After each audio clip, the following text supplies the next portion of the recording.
বর্তমান হিন্দুস্তানের পরিস্থিতি বড় ভয়াবহ। এরকম একটা পরিস্থিতির ভিতর দিয়ে আমরা বিরাজ করছি, যে জায়গায় মুসলমানের ওয়াকফ সম্পদকে লুটবার জন্য কালা কানুন পেশ করা হয়ে গেছে। যে কালা কানুন আইন পাশ করে আমাদের সম্পদ, আমাদের মসজিদ, আমাদের মাদ্রাসা, আমাদের কবরস্থান সব সরকার দখল করে নেবে। ঠিক কিনা ভাই? এই যে জায়গা, এই জায়গাটা আল্লাহর রাস্তায় দান করা তো নাকি, তাহলে ওয়াকফ করে দিয়েছে।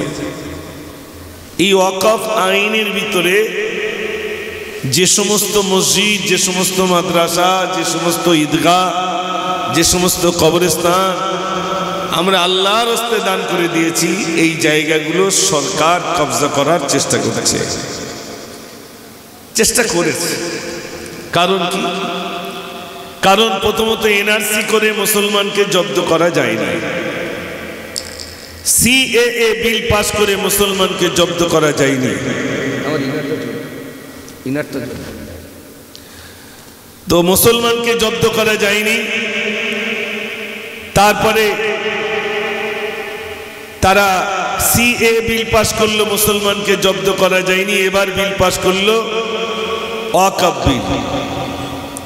এরপরের বিল আসছে মুসলমানের নাগরিকত্ব দেওয়া হবে না, তার বিল। তার মানে এক কথায় আমাদেরকে দেশে রাখা হবে না। তো বলে দিলেই তো হয়, বাবা তোরা চল যা, তাই তো নাকি? বিভিন্ন কৌশল করে লাভ কি? প্রথম বললো একটা ছেলের বেশি নেওয়া যাবে না, বাচ্চা দুটো করে নেওয়া হবে। দুটো বাচ্চা কেন? বেশি হলে তাহলে ভোট বাড়বে না কমবে? একটু জোরে বলে। বাড়বে। তাহলে দুটো করে বাচ্চা নিতে হবে। মুসলমান ওটাকে কেন্দ্র করে এখন একটা করলে হয় মেয়ে নাই ছেলে। আল্লাহ বলে মাঝে মাঝে জোড়া জোড়া জোড়া দিচ্ছে না, দিচ্ছে না, দিচ্ছে। আমার সোনার ভাইরা, হিন্দুস্তানে আমরা যারা আছি বড় ভয়াবহ দিন এসেছে। মুসলমানকে ধরে পেটাই করছে, অপরাধ মুসলমান। দাড়ি ধরে বলছে জয় শ্রীরাম বলতে হবে, টুপিওয়ালা দেখলে পেটাই করছে। মুসলমান হওয়ার অপরাধে আমাদেরকে পেটাই করছে, করবে। এটাই সেই দিন, এটাই সেই পরীক্ষা, যে পরীক্ষা আমাদের সামনে এসে গেছে। মসজিদ হারিয়ে যাবে, মাদ্রাসা চলে যাবে, ঈদগাহ চলে যাবে, কবরস্থান চলে যাবে। এখন আপনারা বলুন, আমাদের মসজিদ যদি চলে যায়, ঈদগাহ যদি চলে যায়, কবরস্থান যদি চলে যায়, আমাদের খানকা যদি চলে যায়, আমাদের বেঁচে থেকে লাভ আছে? কথা বলে না, বেঁচে থেকে লাভ নেই। যেগুলো আমাদের, সেগুলোই তো মূল কেড়ে নিচ্ছে। যখন ভারত স্বাধীন হয় তখন তো এই কথাই ছিল, সর্বধর্মের সমন্বয়ে দেশ চলবে। যে যার ধর্ম পালন করবে, খ্রিস্টান খ্রিস্টানের ধর্ম পালন করবে, ইহুদি ইহুদির ধর্ম পালন করবে, হিন্দু হিন্দু ভাইদের ধর্ম পালন করবে, মুসলিম মুসলিমের ধর্ম পালন করবে। একদিকে থাকবে মসজিদ, একদিকে থাকবে মন্দির, একদিকে থাকবে গির্জা। এটাই হিন্দুস্তানের সৌন্দর্য, তাই তো নাকি ভাই? কি এক দল এলো রাজনৈতিক, হিন্দু আর মুসলমানের এক দোকানে বসা বন্ধ করে দিল। যে হিন্দু যে মুসলমান কাঁধে কাঁধে মিলে একসঙ্গে চলতাম, হিন্দু মুসলমানের বাড়িতে যেত, মুসলমান হিন্দু ভাইয়ের বাড়িতে আসতো। রাজনৈতিক উস্কানিমূলক ভাষা দিয়ে নিজের চেয়ারটাকে মজবুত করানোর জন্য হিন্দু আর মুসলিমের ভিতরে বিভেদ বাঁধিয়ে দিয়ে, দাঙ্গা বাঁধিয়ে দিয়ে নিজের সিংহাসনটা তারা দখল করতে চায়। ঠিক বলছি না ভুল বলছি? মসজিদের উপর আঘাত আনো, মুসলমানরা জোর করে করে মন্দিরগুলো ভেঙে দিয়ে মসজিদ বানিয়েছে। এটা কি শয়তান বিশ্বাস করবে বলে মনে হয়? পার্লামেন্টে চলে গেল 30,000 মসজিদের লিস্ট। 30,000 মসজিদের নিচেই নাকি একটা করে শিবলিঙ্গ আছে। কেন না? মুসলমান 850 থেকে 850 বছর রাজত্ব করেছে হিন্দুস্তানে। তখন পাকিস্তান, হিন্দুস্তান, বাংলাদেশ এক ছিল। মুসলমান রাজত্ব করেছে এত বছর। আপনারা বলুন, তারা বলতে চাইছে মুসলমান মন্দির ভেঙে মসজিদ বানিয়েছে। ইতিহাস কি তাই বলে? বরং মন্দির বানিয়ে দেওয়া হয়েছে, উপাসনালয় বানিয়ে দেওয়া হয়েছে। ইতিহাস তো আজও সাক্ষী দিচ্ছে। মসজিদ ভেঙে দেবে, মাদ্রাসা ভেঙে দেবে, কবরস্থানে ক্লাব তৈরি হবে, কবরস্থানে বিভিন্ন কিছু ঘর তৈরি হবে। আমাদেরকে কোন ঠাসা করে মারা হবে। মরণ কবার হয় ভাই? একবারই মরণ হবে। মনে রাখবেন, নরেন্দ্র মোদী যে সময় গুজরাটের মুখ্যমন্ত্রী ছিলেন, মুসলমানদের মারা অভ্যাস তার জীবেই সেই মুসলমানের রক্ত লেগে আছে। কেন? 30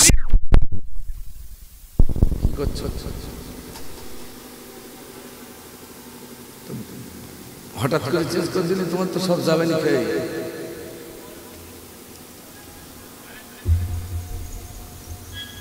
তো কি বলছিলাম, যে আমাদেরকে পেটাই করা হবে। মনে রাখবেন, এখানে যত ভাইরা আছেন, এটা পরীক্ষা। মুসলমান কি তলোয়ারের ভয় করে? জোরে কথা বলে। মুসলমান কি বন্দুকের ভয় করেছে? মুসলমান নিজের সন্তানকে এতিম করতে পারে, বিবিকে বিধবা করতে পারে, জমি জায়গাগুলো সরকার চাইলে দিয়ে দিতে পারে। মসজিদের উপর আঘাত আসবে, মাদ্রাসার উপর আঘাত আসবে, কবরস্থান দখল করবে, ঈদগাহ দখল করবে, কোরআনের অপমান করবে, রাসূলের অপমান করবে। এ মুসলমান সহ্য করবে না। তবে কিছু মুসলমানদের ভিতরে মুনাফিক আছে, বলে আছে না ভাই? তোমরা লাগো, আমরা আছি। কই সেই যুবক, যে যুবক নেতার সিংহাসনটাকে মজবুত করানোর জন্য রাস্তায় রাস্তায় ঝান্ডা লাগিয়েছিলেন? কোথায় সেই যুবক? যে যুবক বুক চিতিয়ে বলেছিল রক্ত যাই যাবে, কিন্তু ঝান্ডা কেন তুই নামালি বল? পার্টির জন্য, নেতাকে খুশি করার জন্য, একটা তিরফল নেওয়ার জন্য, ওই মানকচু নেওয়ার জন্য, একটা ঘর নেওয়ার জন্য জীবন দিয়েছিলেন। নেতার জন্য রক্ত দিতে প্রস্তুত। নেতা এখন চোখ চুন করছে, বলে তোরা যা, আমি আছি পিছনে। খুঁজে পাওয়া যাচ্ছে বলে মনে হয়? সব চুপ, সব চুপ। মসজিদের ইমাম ছুটছে, মাদ্রাসার শিক্ষক ছুটছে, গ্রামের আলেম ছুটছে। একটা একটা আলেমের বক্তব্যে, একটা একটা আলেমের ডাকে হাজার হাজার জনতা জড়ো হয়ে যাচ্ছে। জোরে বলুন না সুবহানাল্লাহ। দেখে অবাক, আমরা এত ডাক দিই, আসে না। এক টুপিওয়ালা ডাক দিচ্ছে, দেখো জনতা ধরে রাখা যাচ্ছে না। আপনারা বলুন, এই হিন্দুস্তানে, এই হিন্দুস্তানকে ইংরেজের হাত থেকে মুক্ত করাকে কেন্দ্র করে সব থেকে রক্ত গেছে কাদের বেশি? কেউ বিশ্বাস করবে না, কেউ বিশ্বাস করবে না। ইতিহাস থেকে নামগুলো মুছে দেওয়া হলো, মুসলমানের অবদানের কথা ইতিহাস থেকে কেটে দেওয়া হলো। যদি মুসলমান, যদি অন্যান্য ধর্মাবলম্বী জানে, তাহলে ইতিহাস পড়ে তারা জানবে মুসলমানের অবদান কোথায় পেশ মেরেছে। প্রথমে ইতিহাস থেকে নাম কেটে দিয়েছে। ছেলেপিলে কিচ্ছু জানে না যে মুসলমানের ভারতে অবদান আছে কিনা। আচ্ছা, এবার আপনারা বলুন তো, স্বাধীনতার পর থেকে এই পর্যন্ত যত ইলেকশন হয়েছে, সব থেকে মরেছে কারা বেশি? এটা বলে বিশ্বাস করবে। এটা সবাই বিশ্বাস করবে। লোকসভায় মুসলমান মরল, পঞ্চায়েত ইলেকশনে মুসলমান মরল, ঠিক ঠিক বলছি না ভুল বলছি? কোনটাই মুসলমান মরে না? ঝান্ডা লাগাতে গিয়ে মুসলমান মরল, নেতাকে খুশি করার জন্য কলকাতায় মার খেল, নিজের নেতাকে চেয়ার থেকে মজবুত করানোর জন্য যুবক জান দিল, সন্ত্রাসী হলো, জঙ্গি বলে তাকে জেলখানায় বন্দী করে রাখলো। আজ আমাদেরকে নাম দিচ্ছে মুসলমান জঙ্গি, সন্ত্রাসী, লুঙ্গি পরা, জিহাদি বলছে না? বলছে বলছে। সোনার ভাইরা, লকআপ যতই দিক দিক আমাদের কোনো দুঃখ নাই।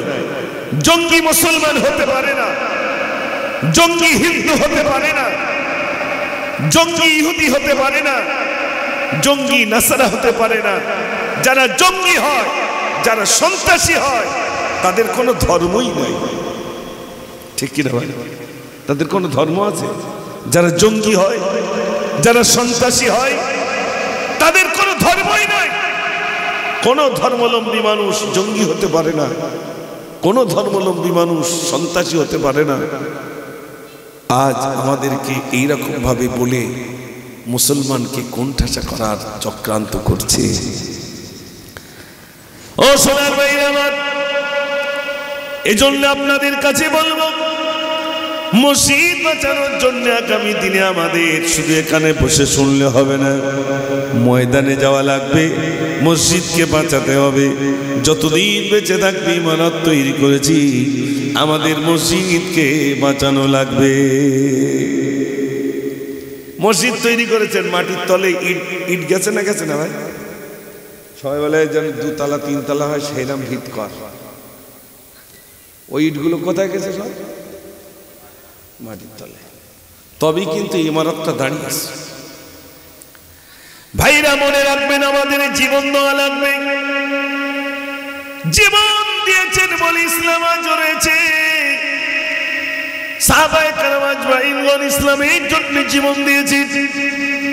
আবু জাহেল, আবু লাহাব, উতবা, শাইবারা কত সাহাবাদেরকে কতল করে দিয়েছে। ভাইরা আমার, সাহাবা হুজুররা নিজের জীবনটাকে ইসলামের জন্য বিলিয়ে দিয়েছিলেন। নিজের সন্তান এতিম হয়ে গেল, বিবি বিধবা হয়ে গেল, রাসূলের মুহাব্বতে নবীজি ডাক দিয়েছেন, ময়দানে চলে গেছে। সোনার ভাইরা আমার, হযরত হানজালা রাদিয়াল্লাহু তাআলা বাসরের রাতে তারাকে ডাক দেওয়া হলো। বাসর রাত, সবে বিয়ে করেছেন, যে রাতটা বাসর রাত বলা হয়, ওই রাত বিশ্বনবী সাল্লাল্লাহু আলাইহি ওয়াসাল্লাম ডাক দিলেন, জিহাদের ময়দানে যাওয়া লাগবে, যুদ্ধের ময়দানে যেতে হবে। ইসলামের বিপক্ষে একদল সৈন্য তারা আবার হয়েছে, তারা ইসলাম মিটাবার জন্য। হযরত হানজালা রাদিয়াল্লাহু তাআলা নিজের বিবিকে বললেন, বিবি ডাক এসেছি, জিহাদের ময়দানে যাওয়া লাগবে। আল্লাহর নবী আমাকে ডেকেছেন, আমাকে ময়দানে যাওয়া লাগবে। ভাইরা আমার, সংবাদ পেল হযরত হানজালা রাদিয়াল্লাহু তাআলা শহীদ হয়ে গেলেন। সবে বিয়ে হয়েছে, আজ রাতে সকালবেলা সংবাদ পাচ্ছে স্বামী নাই, স্বামী শহীদ হয়ে গেছে। স্ত্রী গিয়ে আল্লাহর নবীর কাছে বলছেন, ইয়া রাসূলুল্লাহ, আজ আমাদের বিবাহ রাত ছিল, আমাদের বাসর রাত ছিল। হানজালা কোনো গোসল করে নাই, ফরজ গোসল। হানজালার গোসল করা কই না। ইয়া রাসূলুল্লাহ, হানজালাকে গোসল দিয়ে দেবেন। আল্লাহর নবী সাল্লাল্লাহু আলাইহি ওয়াসাল্লাম দেখছেন, হানজালা দুনিয়ার কোনো মানুষের গোসল দেওয়া হয় নাই, দুনিয়ার কোনো মানুষের গোসল দিতে লাগে নাই। ফারিস্তারা হযরতে হানজালাকে তারা গোসল দিয়ে দিলেন।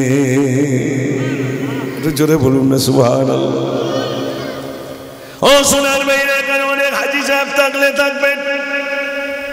ওদের ময়দানে গেছি, বদরে গেছে। ভাইরা আমার, কত সাহাবাদের কবরগুলো আজ পর্যন্ত রয়েছে, জীবন দিয়েছেন। আহারে ওদের প্রান্তে হযরতে হামজা রাদিয়াল্লাহু তাআলা সহ 70 জন সাহাবা হুজুর সেখানে শুয়ে রয়েছে। ভাইরা আমার, তলোয়ারকে তারা ভয় করেন নাই। ইসলাম মিটবার জন্য তারা এসেছিলেন। ওই কাফেরদের সঙ্গে মোকাবেলা করতে যে জীবন দিয়ে দিয়েছেন, ইসলামের জন্য জীবন দিয়েছেন বলে লাখো লাখো নয়, কোটি কোটি মানুষ তানাদের কবরের পাশে গিয়ে তানাদের জন্য দোয়া করতে থাকে। জ্বর অবস্থায় বললি কবরের ধারে যাবে? হ্যাঁ, ফুরফুরায় গিয়ে দেখছেন 4 শহীদান হুজুর আছে না? না, ফুরফুরায় গেলে অন্তত 4 শহীদান হুজুর, কত ভিতরে বলুন তো। তাও সেখানে যাচ্ছেন, শহীদান হুজুর 4 জন শহীদ হয়েছেন, 4 জনের খবর পাশাপাশি সেখানে গিয়ে জিয়ারাত করছেন।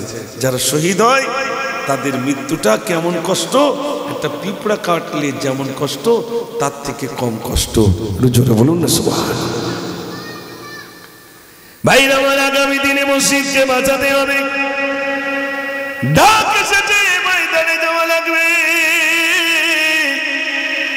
মসজিদ বাঁচানোর জন্য আমাকে আগে যেতে হবে, নিজের জীবন দেওয়ার জন্য প্রস্তুত হতে হবে।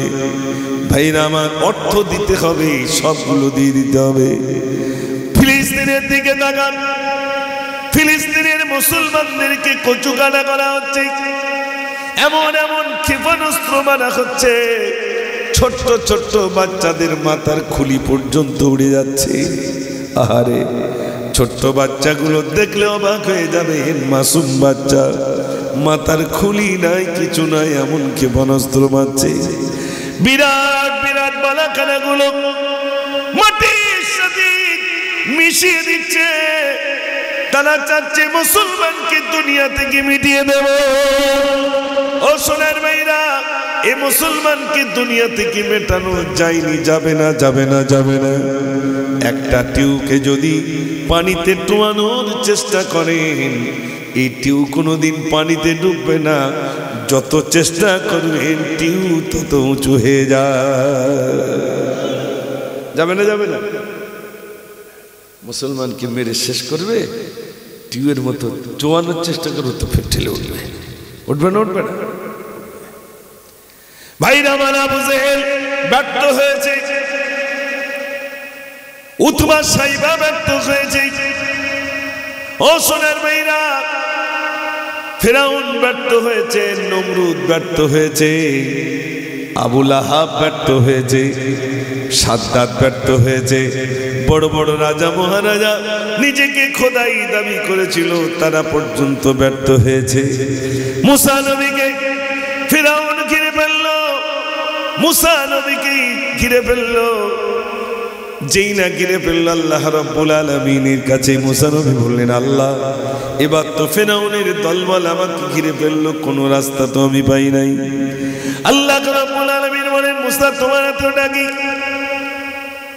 মুসা নবী বললেন, কালা কি আসা, এটা আমার লাঠি। আল্লাহ বলেন, মুসা রে, ওই লাঠি নিয়ে দরিয়ায় মারো। দরিয়ায় মারলে একটা দুটো রাস্তা নয়, বরং আল্লাহ রাব্বুল আলামিন মুসা নবীর জন্য 12টা রাস্তা বানিয়ে দিলেন। আল্লাহ বললেন, লা তাখাফ, ভয় পেও না, ভয় পেও না, আমি আল্লাহ তোমার সঙ্গে আছি। জোরে বলুন না সুবহানাল্লাহ। মুসা নবীকে আল্লাহ বলেছিলেন, ও মুসা, তুমি ভয় পেও না, মুসার সৈন্য দেখে তুমি ভয় পেও না, আমি আল্লাহ তোমার সঙ্গে রয়েছি। মুসা নবী জয়লাভ করেছেন না করেন? মুসা নবী ওপারে চলে গেলেন। যেই ওপারে চলে গেলেন, আর ফেরাউন তার লোক লস্কর গুলো নিয়ে বলছে, সুন্দর জিটি রোডে রাস্তা দিয়ে আমরা যাই। রাস্তা দিয়ে গেল। আল্লাহ বললেন, এ পানি তুমি যেমন ছিলে তেমন হয়ে যাও। পানিতে চুপবে আর বলছে, আল্লাহ তোমাকে এবার মানব। ডুবে মরবে বলছে, আল্লাহ এবার তোমাকে মানব। আল্লাহ বলে, এ ফেরাউন, আর বললে হবে না, এবার তোকে নীল দরিয়ায় চুবিয়ে মারব। ফেরাউনের লাশ আল্লাহ রেখে দিলেন, দুনিয়ার মানুষকে শিক্ষা দিলেন, এই সেই ফেরাউন, যে ফেরাউনকে আমি শুটকি করে রাখলাম, ওর লাশ পোকায় খাবে না, কুকুরে খাবে না। ওর লাশটা যদি সিংহের সামনে, বাঘের সামনে নিয়ে যাওয়া হয় তাও খাবে না, কোনো পোকা খাবে না, কোনো কিছুই ওর লাশ খাবে না। দুনিয়ার মানুষকে দেখানোর জন্য আল্লাহ বলে দিলেন, দেখ ফেরাউন নিজেকে খোদাই দাবি করেছিল, ফেরাউন নিজেকে আল্লাহ বলে দাবি করেছিল, ফেরাউন ইসলাম মেটাবার চেষ্টা করেছিল। ওকে দেখে অন্তত দুনিয়ার মানুষ শিক্ষা নেবে, এই জন্য আল্লাহ তাকে শুটকি করে মিশরের জাদুঘরে আজও তার লাশ আছে না নাই? ওটা দেখে শিখুক, ওটা দেখে শিখুক। আজ এখানে আমরা যারা আছি মসজিদকে বাঁচাতে চাই না, চাই না, চাই। রক্ত দিয়ে, অর্থ দিয়ে আজ মসজিদ বাঁচাতে হবে, এটাই আমাদের মূল সম্পদ। আল্লাহ রাব্বুল আলামিন বলেন, ইয়া আইয়ুহাল্লাযীনা আমানু তাকুল্লাহা হাক্কা তুকাতিহি ওয়া লা তামুতুন্না ইল্লা ওয়া আনতুম মুসলিমুন। আল্লাহ রাব্বুল আলামিন বলেন, হে বিশ্বাসীগণ, হে আমার বান্দারা, তোমরা আমাকে ভয় করো, ভয় করার মতো ভয় করো। অতক্ষণ পর্যন্ত মৃত্যুবরণ করো না যতক্ষণ পর্যন্ত প্রকৃত মুসলমান না হতে পারবে, ততক্ষণ পর্যন্ত মৃত্যুবরণ করো না। ঘুম পাচ্ছে নাকি আপনাদের? ওয়েদারটা তো ভালো আলহামদুলিল্লাহ, ঠিক কি না? আল্লাহ কি সুন্দর একদম এসি করে দিয়েছেন। একটু গরম হচ্ছিল তো আল্লাহ পুরো এসি বানিয়ে দিয়েছেন। একটু তাকবীর জোরে দেন, নারী তাকবীর। আর একটু জোরে দেন, নারী তাকবীর। মাশাআল্লাহ মাশাআল্লাহ। অল্প মানুষ হলে একটু গতি থাকবে তো। আর এখান থেকে শিখিয়ে নিয়ে আবার 26 তারিখে ব্রিগেডে যেতে হবে। যাবেন তো ইনশাল্লাহ? বিরিয়ানি দেবে না বলো, কলা দেবে না, রুটি দেবে না, নিজের গাঁটির টাকা খরচা করে যেতে হবে, আরো মার খেতে হবে। মারটা ফিরি কি রাজি আছেন তো? মনে হচ্ছে কি বলতে থাকি না, চাচা আগিয়ে চলো আমরা আছি, পিছনে ঘুরিয়ে দেখে কেউ নেই। হ্যাঁ, পিছনে ঘুরিয়ে দেখে কেউ নেই। এরকম করলে হবে না, ময়দানে মজবুত হয়ে দাঁড়াতে হবে। বেলাল রাদিয়াল্লাহু তাআলা শুধু কলমা পড়েছিলেন বলে বেলালের উপরে জুলুম এলো। বেলাল রাদিয়াল্লাহু তাআলা মনিব উত্তপ্ত মরুভূমির বালির উপরে শুইয়ে দেওয়া হয়েছিল। এ বেলাল, তুই তোর মনিবকে ভুলে যা, তুই তোর মনিবকে ভুলে যা, তুই তোর আল্লাহকে ভুলে যা। বেলাল রাদিয়াল্লাহু তাআলার উপরে জুলুম হতে শুরু হয়ে গেল। এত জুলুম, এত অত্যাচার। ও সোনার ভাইরা, গরম উত্তপ্ত রাস্তার উপরে তাই হাঁটা যায় না। আর মরুভূমির পাথর এত গরম, এত গরম, এত গরম হয়ে যায়। ভাইরা আমার, বেলাল রাদিয়াল্লাহু তাআলা কোমরের দিকের চামড়াগুলো গুটিয়ে গেছে, গুটিয়ে গেছে। আল্লাহর নবী বললেন, ও বেলাল, তোমার মাজাটা কুঁজো হয়ে গেল কেন? বেলাল বললেন, ইয়া রাসূলুল্লাহ, আপনাকে নবী বলে মেনে নিয়েছি বলে, আর আল্লাহ কাল্লা বলে মেনে নিয়েছি বলে আমাকে উত্তপ্ত মরুভূমির উপরে চিৎ করে শুইয়ে দেওয়া হয়েছিল। এত গরম, এত গরম, এত গরম, আমার পিঠের চামড়াগুলো গুটিয়ে গেছে, গরম পড়ে গুটিয়ে গেছে। আমার উপরে এত জুলুম করা হলো, এত জুলুম করা হলো, হাতের আঙুলগুলো ভেঙে দেওয়া হলো। ও সোনার ভাইরা, বিলালকে মনে করো, বেলাল, এ বেলাল, তুই তোর মনিবকে ভুলে যা, তুই তোর আল্লাহকে ভুলে যা। বেলাল রাদিয়াল্লাহু তাআলা ভাঙা আঙুল উঁচু করে বলেছিলেন, আহাদুন আহাদুন আহাদুন, আমার আল্লাহ এক, আমার আল্লাহ এক। সেই ঈমান কি আমাদের আছে? আমাদের ঈমান কচুর পাতার মতো নড়াচড়া করে, কচুর পাতার উপরে পানি দিলে যেমন টলমল টলমল টলমল করে, আমাদের ঈমান মজবুত নেই, টলমল টলমল করে। আমরা দুনিয়াকে ভালোবেসেছি, আল্লাহর ঘরের প্রতি আমাদের মোহাব্বত নাই। নিজের ঘরগুলো বিরাট চাকচিক্য করে রেখেছি, পাথর লাগিয়েছি, রং করেছি, সুন্দর দরজা লাগাবো দিনের জন্যে, ধর্মের জন্যে, কোরআনের জন্যে, রসুলের মোহাব্বতে। আল্লাহর ঘরে 500 টাকা 1000 টাকা আমরা দিতে চাই না। আমাদের ঈমান এত দুর্বল হয়েছে, দান পর্যন্ত করতে চাই না। এমন লোক আছে না নাই? জোরে বলে। ও সোনার ভাইয়ের আমার, এই জন্য আপনাদের কাছে বলবো, ঈমানটাকে মজবুত করুন। আল্লাহ রাব্বুল আলামিন জন্য বলেন, ইয়া আইয়ুহাল্লাযীনা আমানুত্তাকুল্লাহ, হে বিশ্বাসীগণ আমাকে ভয় করো। আমার বান্দারা তোমরা আমাকে ভয় করো, ভয় করার মতো ভয় করো। তারপরে বলছি, যতক্ষণ পর্যন্ত মৃত্যুবরণ করো না, যতক্ষণ পর্যন্ত প্রকৃত মুসলমান না হতে পারবে, ততক্ষণ পর্যন্ত মৃত্যুবরণ করো না। আজ সত্যিকারের কথা বলি, এই মিলাদগুলো দেখি, আর মন্দিরে যখন ঘণ্টাবাজি পূজা হয় সেগুলো দেখি, মিলাদ হচ্ছে সেখানে 4-5টা পুলিশ দেওয়া হয়েছে, আবার মন্দিরে পূজা হচ্ছে সেখানে আবার পুলিশ দেওয়া হয়েছে। ধর্মস্থানে কি কোনোদিন পুলিশ লাগে? জোরে বলে। ধর্মস্থানে পুলিশ লাগে, কিন্তু আমরা কি হয়েছে যে আমাদের পুলিশ দিতে হচ্ছে, না জানি সেখানে কোন আবার হামলা হয় কিনা। চিঠি করছে কেন? বুস্টারটা দেখো। দুরূদ শরীফ পড়েন, আল্লাহুম্মা সাল্লি আলা। মাঝে মাঝে বাড়ছে, জেনারেটরের দোষ, কর্ডের দোষ না, বিশাল আওয়াজ হচ্ছে, এতক্ষণ আওয়াজ হয়নি। ধন্য আরববাসী, ধন্য মদিনা, ধন্য হলেন মা হালিমা, ধন্য আমিনা।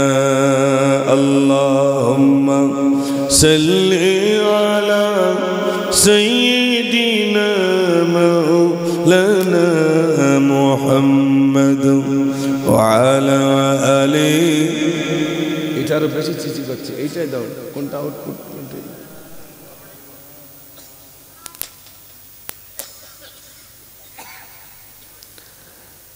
দুরূদ শরীফ, আল্লাহুম্মা সাল্লি আলা মাওলানা মুহাম্মদ ওয়া আলা আলি সাইয়্যিদিনা। আরেকবার আওয়াজ দেন, দেখে একটু জোরে আওয়াজ দেন। নারে তাকবীর। ও সোনার ভাইরা আমার, মসজিদ আল্লাহর ঘর, আল্লাহর ঘরে বাঁচানোর জন্য ফিলিস্তিনের ছোট্ট ছোট্ট বাচ্চাগুলোর জীবন চলে গেল। বাপের সামনে ছেলে শহীদ হয়ে গেল। ভাইরা আমার, স্বামীর সামনে বিবি শহীদ হয়ে গেল। বাচ্চাগুলোকে শহীদ করে দেওয়া হচ্ছে। রক্তাক্ত শরীর নিয়ে চিৎকার দিচ্ছে আল্লাহু আকবার, আল্লাহু আকবার বলে চিৎকার করছে আর বলছে, আল্লাহ, আমার ছেলে শহীদ হয়ে গেল, বিবি শহীদ হয়ে গেল। নিজের ঘরগুলো সব মাটির সঙ্গে ধুলার সাথে মিশে গেল। সব চলে গেছে, দুঃখ নাই, আমার সব চলে গেছে, দুঃখ নাই আল্লাহ, কিন্তু বাইতুল মুকাদ্দাসকে আমরা রক্ষা করব, আমরা রক্ষা করব। জোরে বলুন না সুবহানাল্লাহ। বাইতুল মুকাদ্দাসকে আমরা রক্ষা করব, যেটা ফিলিস্তিনের বাইতুল মুকাদ্দাস। ও সোনার ভাইরা, ওটা তো প্রথম কিবলা, তাই তো নাকি? বাইতুল মুকাদ্দাসের দিকে ফিরে সবাই নামাজ আদায় করতেন বাইতুল মুকাদ্দাসের দিকে ফিরে। আল্লাহর নবী সাল্লাল্লাহু আলাইহি সাল্লাম একদিন নামাজ আদায় করছেন আর বলছেন, আল্লাহ যদি কাবার দিকে ফিরে একটু নামাজ পড়তাম মনে হয় ভালো হতো। এই এরাদাটা একটুখানি এসেছে, আল্লাহ একটু কাবার দিকে ফিরে নামাজ পড়বো। আল্লাহ রাব্বুল আলামিন সঙ্গে সঙ্গে ঘুরে দিলেন, হাবিব আপনি কাবার দিকে ফিরে নামাজ পড়ুন। সেই জায়গায় একটা মসজিদ বানানো রয়েছে, মসজিদটার নাম হলো মসজিদে কিবলাতাইন। জোরে বলুন না সুবহানাল্লাহ। ও সোনার ভাইরা আমার, মুসলমানকে পেটাই করছে, বক্তারা বক্তব্য দেওয়া যাচ্ছে, কাজগুলো লাভিয়ে দেখছে মৌলভী সাহেব আছে কিনা, দাড়িওয়ালা আছে কিনা। গাড়ির পিছনে যদি আরবিতে লেখা থাকে সেখানে ব্ল্যাক টিপ দিয়ে মেরে দিচ্ছে। ভাইরা আমার, বিভিন্ন কথা কুকথা তাদের শোনাচ্ছে। বড় আমরা প্রেশানির ভিতরে আপনাদের দুটি কথা বলছি, বিশ্বাস করুন। আমরা বড় ভয়াবহ দিন এসেছি, এজন্য আল্লাহকে ডাকুন, আল্লাহকে ডাকুন। কেউ নাই, কেউ নাই, দুনিয়ার কেউ নাই, একমাত্র আমাদের আল্লাহ ছাড়া আমাদের কেউ নাই। আল্লাহ রাব্বুল আলামিনের কাছে দোয়া করুন, আল্লাহ অন্তত ঈমান হালতে তুমি আমাদের মৃত্যুটা নসিব করো। আল্লাহ বেঁচে থাকতে তোমার ঘরটাকে আমরা যাতে মজবুত করে রাখতে পারি। আল্লাহর কাছে দোয়া করুন, আল্লাহ তোমার ঘরটাকে আমরা জিন্দা করে রাখবো। জমিন যদি চলে যায় তার জন্য জীবন দিতে রাজি রয়েছি, কিন্তু মসজিদ ভেঙে দেবে, মসজিদের জায়গা নিয়ে নেবে, এটা কোনোদিন আমরা বেঁচে থাকতে সহ্য করিনি আর করবো না ইনশাআল্লাহ। রাজি আছেন তো ইনশাআল্লাহ? তাকবীর দেন, নারে তাকবীর। ও সোনার ভাইরা আমার, এই জন্য আপনাদের কাছে শোনাতে এসেছি, ডাক আসলে যাওয়া লাগবে। যেখানেই ডাকো সেখানেই যাওয়া লাগবে। মুসলিম পার্সোনাল ল বোর্ড ডেকেছেন, সেখানেও যাওয়া লাগবে। ফুরফারা শরীফ থেকে ভাইজান হুজুররা ডেকেছেন, যাওয়া লাগবে। আগামীকাল মাওলানা বাগ দরবার শরীফে ডেকেছেন, একটু যেতে হবে না? হবে না? অন্তত আল্লাহর কাছে গিয়ে বলতে পারবো, আল্লাহ তোমার ঘর বাঁচানোর জন্য ময়দানে নেমেছিলাম, তোমার ঘর বাঁচানোর জন্য ময়দানে নেমেছিলাম। আল্লাহ তারা আমাকে মেরে দিয়েছে, হাত কেটে নিয়েছে, পা কেটে নিয়েছে, দুঃখ নাই। আল্লাহ তোমার ঘরটাকে রক্ষা করার জন্য জান দিয়ে এসেছি। আল্লাহ বললেন, যা, আমি আল্লাহ তোর জন্য ওই জান্নাতটা আমি আল্লাহ তোর জন্য রেখে দিলাম। জ্বর অবস্থায় ছটফট করে না মরি, পেট ব্যথায় না মরি, দমের কষ্টই না মরে, হয়তো দিল কেউ কোপ, ব্যাস দুমুঠ হয়ে গেলাম, শহীদের দরজা পেয়ে যাবে। একটু জোরে বলুন না সুবহানাল্লাহ। ও ভাইরা আমার, এই জন্য আপনাদের কাছে বলে যায়, যুবক ভাইরা আমার, অনেক যুবক এসেছে, কবিতা একটা শোনাবো, ওয়াকফ সম্পদ নিয়ে একটা গজল শোনাবো। তবে তাকবীর যদি জোরে হয় তবে শোনাবো, যদি আওয়াজ কমে যায় তাহলে শোনাবো। এই কটার লোকের আমি কি গজলটা বলবো? ওয়াকফ সম্পদের গজল। হ্যাঁ, তাকবীর দেখি জোরে দেন তো দেখি, হাজার লোকের মতো যেন আওয়াজ হয়। নারে তাকবীর। কয় যুবক ভাইরা, কত তো চেঁচিয়েছেন, আজ একটু চেঁচানো যাবে না? আরে নেতার জন্য কত চেঁচিয়েছেন, আমার গা নেতা, ওরে বাবারে খোঁড়া মানুষ লাফাচ্ছে, ইয়া করেঙ্গা ত্যা করেঙ্গা, করেছে না করিনি? আজ একটু আল্লাহর নাম জোরে নেওয়া যাবে না? নারে তাকবীর। এই তো হয়েছে, আর একটু জোর হবে না? নারে তাকবীর। কি গজল লিখেছি শোনেন, একটা শোনাই, তারপরে আরো শোনাবো ইনশাআল্লাহ। আর কত জি জুলুমবাজি করবি তোরা বল, মুসলমানের চোখে আজি ঝরছে কেন জল। আর কত জি জুলুমবাজি করবি তোরা বল, মুসলমানের চোখে আজি ঝরছে কেন জল। ওরে এই দেশে কি মুসলমানের রক্ত দেওয়া নেই, দেশের উপর আসলে আঘাত মুক্তি পেতে দেই। আর কতদিন দেখবো এসব হাইনার চলাচল, ভাবছ কণ্ঠে আওয়াজ তোলে আগিয়ে তোরা চল। রুখতে চাই, রুখতে চাই, রুখতে চাই, কালা কানুন আইন মোরা রুখতে চাই, রুখতে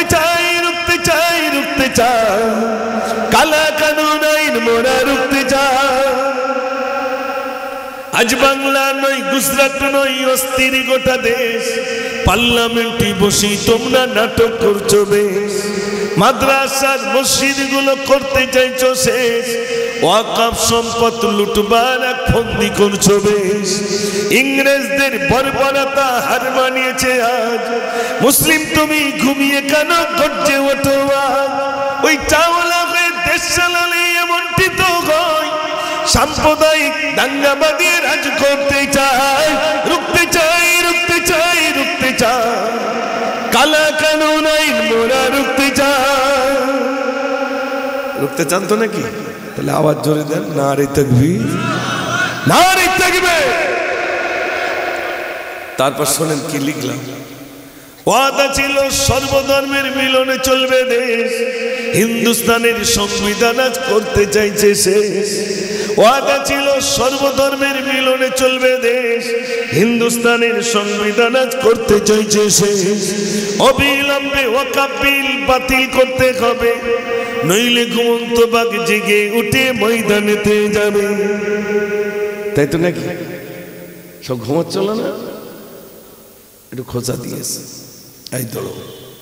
আর সেই ছোটবেলায় মাঝে মাঝে কত লোক, কত মানে ছোটবেলায় দেখেছি, কুকুরের পাছায় একটু পেট্রোল দিল, কুকুর কি করবে? দৌড়বে। কুকুর দৌড়ানি শুরু করলো। মোদির কাজ হলো মুসলমানের একটু পেট্রোল দেওয়া, এইবার দৌড়ব। জি, এখন আঙ্গার দেশ তাই প্রতিবাদ করতে না, বাড়ির পাশে চাচা বেরোচ্ছে না, আর অন্য দেশ বুঝতে পারিনি। ওর দিক অন্যদিকে তাকিয়ে তো লাভ হবে না, নিজের বাড়ির লোক তো বেরোচ্ছে না।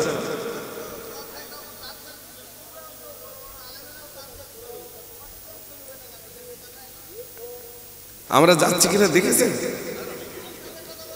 তাহলে